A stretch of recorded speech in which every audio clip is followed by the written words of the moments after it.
ताकि आप हमारे पॉडकास्ट के बेस्ट हाइलाइट्स एंजॉय कर पाएं, इसलिए हमने अपने पॉडकास्ट को छोटी छोटी क्लिप्स में डिवाइड कर दिया है और वो क्लिप्स आपको मिलेंगी इस चैनल पर। तो जल्दी से हमारे क्लिप्स चैनल दिव्य अग्रवाल को भी सब्सक्राइब कर दो। आप पहली बार हमारे पॉडकास्ट में आए थे तो आपने कच्चा कलुआ रिचुअल के बारे में बताया था, जिसमें एक बच्चे की आत्मा को कैद कर लिया जाता है।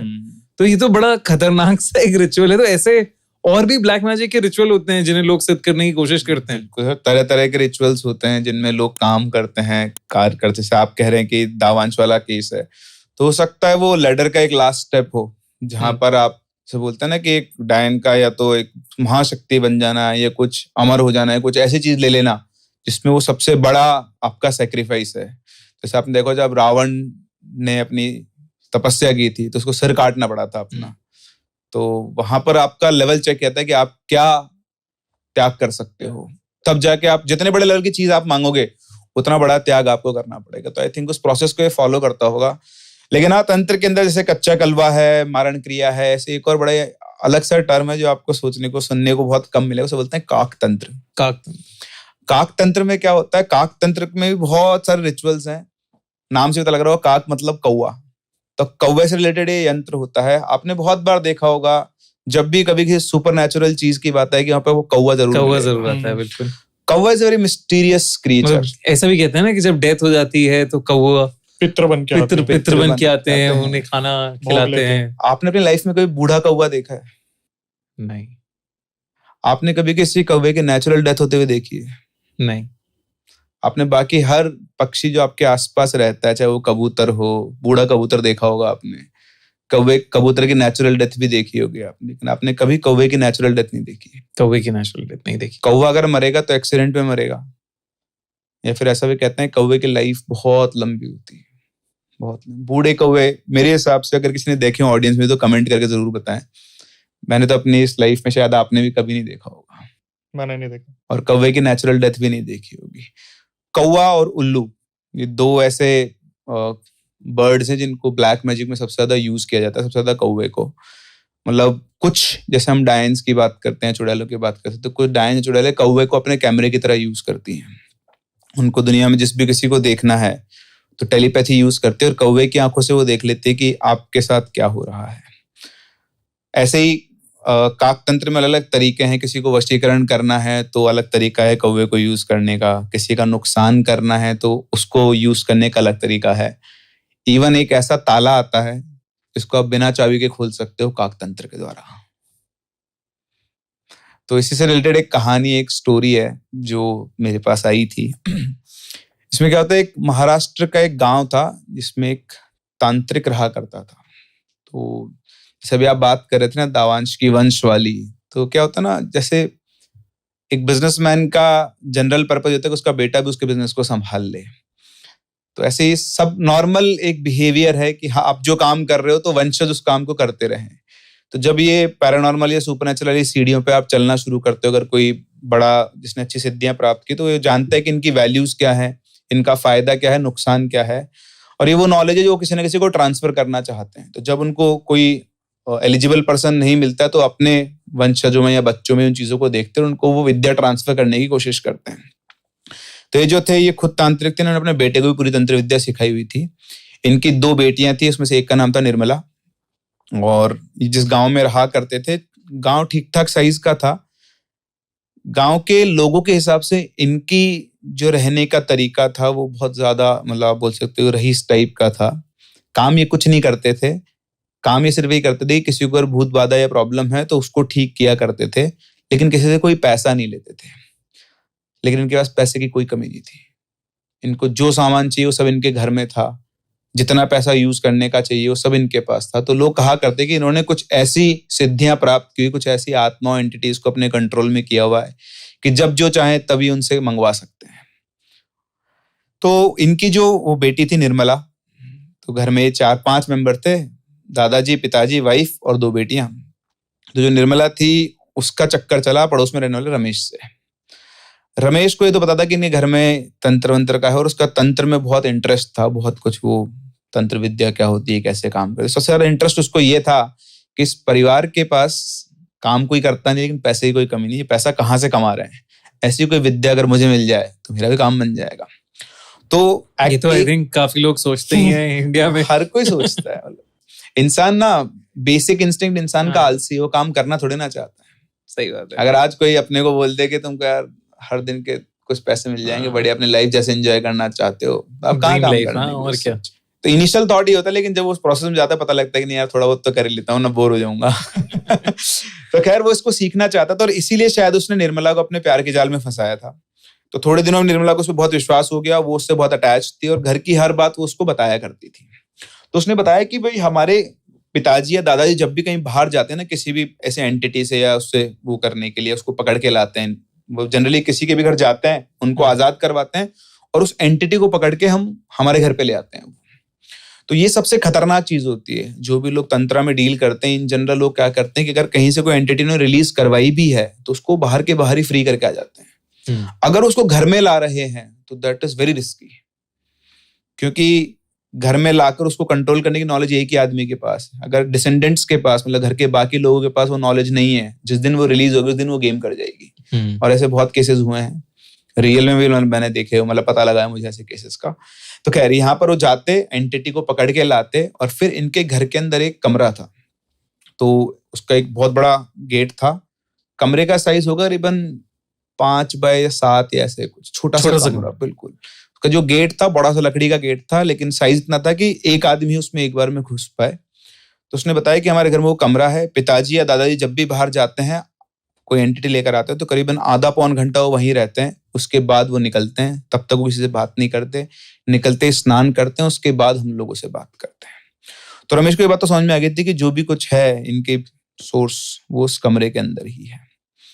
अच्छा, उसने बताया कि उस कमरे में कोई ताला नहीं है, मतलब ताला है, उस ताले की कोई चाबी जो है वो सब पिताजी और दादाजी के पास ही, किसी और के पास नहीं है। तो रमेश को अपना टारगेट मिल गया था, कैसे भी करके उसको उस कमरे तक पहुंचना है, क्योंकि जो भी कुछ है उस कमरे में ही और वहीं से वो उन चीजों को फ्री करवा सकता है। तो रमेश ने इस चीज में दिमाग लगाना शुरू किया, वो निर्मला से सारी इंफॉर्मेशन निकालता। फिर रमेश ने बनाया, मतलब एक दिन की बात है कि ये लोग सब शायद आई थिंक सो रहे थे घर पे। तो सुबह सुबह इनके पिताजी उठे करीबन 4-5 बजे के आसपास और वो इनके जो दादाजी थे उनके कमरे में गए। तो वहां जाके देखा तो दादाजी बिल्कुल निढाल पड़े हुए थे। उन्होंने जाके उनको हिलाया डुलाया तो देखा कि तो मर चुके हैं और उनकी जो मौत थी वो ऐसा लग रहा था कि नेचुरल, मतलब आपको ऐसे बोल सकते हो हार्ट अटैक आ गया, लेकिन उनकी आंखें जो है ना बिल्कुल खुली हुई थी, उनकी आंखों से किसी ने खींच के प्राण निकाल लिए, क्योंकि फट गई थी आंखें, जो मान लो आप। तो उनको देखते ही इनको तो समझ में आ गया इनके बेटे को कि ये नेचुरल मौत नहीं है, लेकिन घर में सबको बताया, सब लोग रोना पीटना शुरू हुआ, मोहल्ले के लोग आ गए। तो फटाफट से उन्होंने आंखें बंद की, उनका फिर बॉडी रखी, उनके रिचुअल्स हुए। 13 दिन गुजरे। तो 13 दिन गुजरने के बाद जिनके पिताजी थे निर्मला के फादर, उन्होंने बोला इनके फैमिली से कि भाई देखो, पिताजी की मौत नेचुरल नहीं है, कोई ना कोई ऐसे एंटिटी या कोई ऊर्जा है जिसने पिताजी की हत्या की है और मुझे वो पता करना पड़ेगा। 3 दिन बाद अमावस है, तुम लोग एक काम करो, बच्चों को लेकर अपने मायके जाओ और मैं पता करता हूँ कि पिताजी की मौत कैसे हुई है। तो उन्होंने उनको भेज दिया। उस दिन अमावस की रात पूरा टाइम उन्होंने सारी प्रोसेस रिचुअल्स किए, अपनी साधनाएं की, अपने पास उनकी वजह सिद्धियां शक्तियां थी उनसे पता करने की कोशिश की कि आखिर पिताजी को किसने मारा। तो उन्हें सिर्फ इतना पता लग पाया कि इनके घर के अंदर जो चीजें बंद थी उनमें से कोई चीज फ्री हुई है और उसी ने इनके पिताजी को मारा है, कोई और नहीं है, वो यहीं पे जो है। ठीक है, फिर इन्होंने और खोजबीन शुरू की। तो खोजबीन शुरू करने इनको पता लगा कि इनके पिताजी ने एक कच्चा कलवा पकड़ा था बहुत साल पहले। एक बच्चे की आत्मा थी, कहीं पर वो गए थे और उस बच्चे की आत्मा को उन्होंने पकड़ा था और वो बच्चे की आत्मा को उन्होंने उस कमरे के अंदर बंद कर रखा था। और क्योंकि वो बहुत खतरनाक एंटिटी थी, मैं आपको पहले बता चुका हूँ, उस एनर्जी को जब उन्होंने क्लोज किया तो वो फ्यूरियस एनर्जी थी, उसके अंदर रह रहकर उसका गुस्सा और ज्यादा बढ़ गया था। और जैसे उसको मौका मिला बाहर निकलने का, निकला और निकलते सीधे उसने उनके प्राण ले लिए। लेकिन वो सिर्फ यहीं पे नहीं रुकेगा, वो इस पूरे परिवार के ऊपर बाधा है, मतलब पूरे परिवार में किसी ना किसी को और खत्म कर सकता है। तो ये सब देख के उन्होंने वापस से अपनी वो सब बंद किया। उनको पता लग गया क्या हुआ है क्या नहीं हुआ। अब उनका ये था कि निकाला किसने है, ये नहीं समझ में आ रहा था उनको। फिर उनकी वाइफ वापस आई, उसकी वाइफ को उसने बताया कि ऐसा ऐसा हुआ है और अभी अपने पूरे परिवार के ऊपर संकट है, अपने को ध्यान रखना होगा, अभी मैं थोड़े दिन और पूजा वगैरह करके इसको ठीक करता हूँ। ठीक है, ये हुआ। इसके 2 दिन बाद ही ये लोग सब सोए हुए थे, तभी इनके छत के ऊपर किसी के भागने की आवाज थी, दौड़ रहा हो छत के ऊपर बार बार। तो बच्चों ने बोला कि पिताजी ऐसे आवाज आ रही है। तो बोला तुम लोग रुको, मैं देख के आता हूँ। तो जाते हैं ऊपर देखते तो ऊपर कोई भी नहीं था। फिर वो वापस आते हैं, सबको बोलते हैं कि तुम लोग सब शांत रहो, कोई दिक्कत नहीं है ना, कुछ नहीं है, ऐसी आवाज होगी। इसके बाद सब लोग सो जाते हैं और सुबह जब ये लोग उठते हैं तो इनको इनके पिताजी की लाश मिलती है ऊपर छत पे। तो जो लाश थी बिल्कुल सूखी हुई पड़ी थी, नीली हो गई थी, बिल्कुल डेड सी हो गई थी। और सेम वही चीज, उसकी भी आंखें खुली हुई थी बहुत ज्यादा। अब इतने से दिनों के अंदर पिताजी भी गए और दादाजी भी गए। ये दोनों चले गए तो अब बचा कौन घर के अंदर? कोई भी नहीं। अब वो एंटिटी का क्या चक्कर है, क्या किसी को भी नहीं पता। तो फिर ये जो निर्मला थी, अच्छा ये सब हुआ। उसके बाद वहां से जो रमेश था वो गायब। रमेश निर्मला को छोड़ के चला गया, कहाँ गया किसी को नहीं पता। 3-4 महीने गुजर गए, रमेश का किसी को कोई पता नहीं है। अब होना क्या शुरू हुआ कि जो ये निर्मला थी, उसके जाने के बाद निर्मला की तबीयत खराब होना शुरू हुई। तो निर्मला की तबीयत खराब हुई, बॉडी वीक हुई, इतना खराब हुई तबीयत के सिर के सारे बाल उड़ गए। तो अपने सिर के ऊपर से व्हाइट सा कपड़ा बांध के रखती थी और अल्टीमेटली कुछ दिनों बाद निर्मला की भी मौत हो गई। तो इस तरह से ये परिवार समाप्त। दोनों जो माँ बेटी बचे थे वो चले गए अपनी नानी के घर को खाली छोड़कर। अब ये सब कुछ वापस से आया रमेश के परिवार के ऊपर। तो जैसे निर्मला की मौत हुई, उसकी मौत के 15-20 दिन बाद रमेश की छोटी बहन को निर्मला दिखना शुरू हो गई बार बार। वो उसको बार बार जहां भी जाए वो उसको दिखती। तो एक दिन वो उनके घर के पास से जा रही थी, तब पहली बार उसको बहुत ठंडा सा एहसास हुआ। और उसके बाद से रात के टाइम पर निर्मला उसको दिखती। जैसे उसको निर्मला दिखी, उसने अपने भाई को बोला फोन करके कि भैया, मतलब कनेक्टेड था अपनी फैमिली से, बस वो यहाँ नहीं था। फैमिली को बोल गया था कि मैं काम करने बाहर जा रहा हूँ। अच्छा, रमेश जब बाहर गया तब तक उसके पास कुछ नहीं था, लेकिन 2-3 महीनों में अपने घर पर करीब 50,000 से 1 लाख रुपए हर महीने भेजा करता था। वो वहां क्या कर रहा था किसी को नहीं पता था। तो उसने बोला कि ऐसी ऐसी बात है। उसने तो चिंता मत कर, सब ठीक हो जाएगा, मैं इसका इलाज करवाता हूँ। तो रमेश ने एक तांत्रिक को भेजा अपने घर पे। वो आया, उसने पूछा कि क्या हुआ, रमेश ने मेरे को ऐसे भेजा है। तो उसने बोला कि मेरे को ऐसे वो निर्मला दिखी, और सिर्फ यही नहीं, वो उनके घर में भी मुझे कई बार छत के ऊपर दिखती है। तो तांत्रिक बोला कि ठीक है, मैं उसके घर पे जाके देखता हूँ। तो रमेश को फोन लाइन पे लिया, इधर इसके पिताजी वगैरह थे, उनको लेके वो उनके घर में पहुंचे। तो उनके घर में पहुंच के पूरे घर का उन्होंने दौरा किया और फिर वो उस गेट के वहां के रुक गए जहां पे अंदर एंटिटीज होती थी। तो उन्होंने कहा कि मतलब निर्मला का तो केस अलग है कि वो है जो, उसको तो मैं ठीक कर लूंगा, लेकिन इस घर के अंदर ना यहाँ पर भी कुछ है। तो रमेश से वो लाइन पर थे कि यार ये जो गेट है इसमें क्या है। तो उसने बोला कि उसको तुम छोड़ दो, उसमें कोई वो नहीं है, मतलब उसके ऊपर कुछ नहीं करना, तुम तो इसका देखो। बोले नहीं, यहाँ पर बहुत सारी ऊर्जाएं बनते, बहुत सारी चीजें बनते हैं यहाँ पर। तो उसने रमेश ने बोला कि नहीं वो ठीक है, वहां उसको मत छोड़ो, मुझे पता है वहां पर उन लोगों ने कुछ किया हुआ है, लेकिन तुम तो बस ये वाला केस देखो, मेरी बहन को ही दिख रही है। तो उसने उस टाइम तो कुछ नहीं किया, लेकिन उसके बाद वो दोबारा आया वहां पे। वहां पर आकर उसने देखा कि यार इस घर के अंदर सिर्फ एक एंटिटी नहीं है, बहुत सारी ऐसी एंटिटीज है जो घूम रही हैं। तो उसका भी लालच वहां पर आया कि उसको सेंस हो गया था कि यहाँ जो ऊर्जाएं, अब इनका तो देखो फील्ड होता है तो उनको सब सेंस होता है। तो वो लेकर आया अपने भी गुरुजी को, वो अपने गुरुजी को वहां पे लेकर आया और उनके थ्रू उसने पता किया। तो उस टाइम पर ये जो रमेश की फैमिली के फादर वगैरह भी थे, रमेश नहीं था उस टाइम पे, तो वो लेकर आया उनको। उन्होंने आके देखा तो उन्होंने इनसे पूछा कि भाई, मतलब गुरुजी से, कि क्या है इसके, मतलब कि इसके पीछे इन्होंने वो कैद की हुई जो भी चीजें लेकर आया करते थे। तो बोलता अब ये खुलेगा कैसे। तो उनको लगा कि इसकी चाबी कहाँ है। तो बोले चाबी तो उन्होंने सबने ढूंढ लिया आसपास, कहीं कोई चाबी नहीं ली, गेट खुलेगा कैसे। तो बोला गेट ऐसे नहीं खुलेगा, ये गेट खुलेगा, ये काकतंत्र है। तो बोलता काकतंत्र क्या होता है। तो बोला काकतंत्र में क्या होता है, कोई भी ताला होता है, उस ताले को उस तंत्र के द्वारा सिद्ध किया जाता है, फिर उसका उसकी किसी चाबी की जरूरत नहीं है। बोले इसकी चाबी है इसी घर के अंदर, लेकिन वैसे नहीं जैसे तुम सोच रहे हो। तो उन्होंने बोला आप खोल के दिखाओ। तो उन पंडित जी ने, वो जो बाबा थे, उन्होंने घर का एक दौरा किया। दौरा करके वो एक जगह पर गए, मतलब आंख बंद करे थोड़ी साधना की, उसके बाद एक जगह पर गए, खड्डा खोदा, एक लाल पोटली निकाली। उस पोटली के अंदर एक राख थी, उस राख को उन्होंने ताले के उस छेद में डाला, ताला अपने आप खुल गया। सो दैट इज कॉल्ड काकतंत्र। तो काकतंत्र में क्या होता है, जिस ताले को आपको बिना चाबी के खोलना है तो उसका एक प्रोसेस होता है। प्रोसेस में क्या होता है, आपको एक कौवे को लोकेट करना है, उसके घोंसले को, जहां पर उस लाइट। तो जो काक तंत्र का प्रोसेस होता है, आप जिस लॉक को वो करना चाहते हो, उसे बिना चाबी के खोलना चाहते हो, तो आपको क्या करना पड़ेगा, एक कौवे का घोंसला लोकेट करना है। उस घोंसले को, जब कौवा उसमें नहीं है और उसमें अंडे होने चाहिए, तो उस घोंसले को आप लाओगे, उसको जलाओगे। उसको जलाने के बाद उसकी जो राख होगी, उस राख को आप भर लोगे किसी थेली के अंदर या किसी चीज कौवे के जो बच्चे हैं अंडे, अंडा जो है और वो प्लस घोंसला, उसको आप जलाओगे।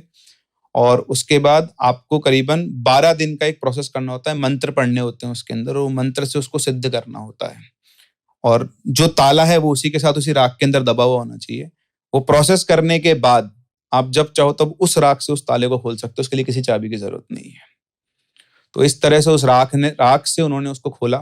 उसको खोलने के बाद वो अंदर गए, उनके 4 शिष्य थे, वो अंदर गए, उन्होंने अंदर से गेट बंद कर लिया।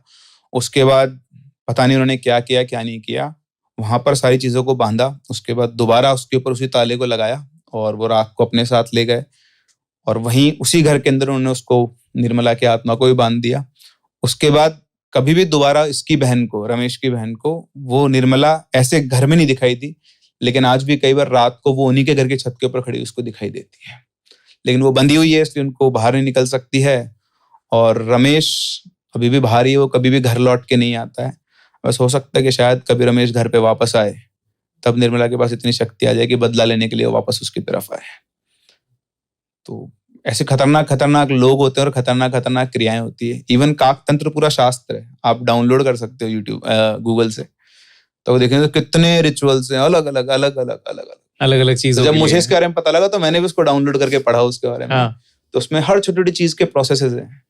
अब वो सही है गलत है, हु नोस, लेकिन ऐसी चीजें भी इस दुनिया के अंदर होती हैं। ये तो बहुत ही इंटरेस्टिंग था। कच्चा कलुआ के बाद आई थिंक काक तंत्र भी ऐसे दिमाग में घुसता है, क्या क्या चल रहा है। वही ना, आप कभी कौवे को देखोगे, आपके कई बार ऐसे होते हैं, कुछ स्पाई का काम करते हैं कुछ लोग, घर की मुंडेर के अंदर आके या घर के उसके अंदर आके बैठ जाया करते थे पहले।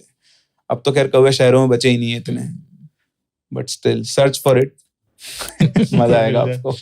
अब बूढ़ा कौवा आपको देखना मिले तो कमेंट्स में जरूर। बूढ़ा कौवा और नेचुरल डेथ 2 बहुत रेयर है, रेयर ऑफ द रेयरेस्ट मिलेगा।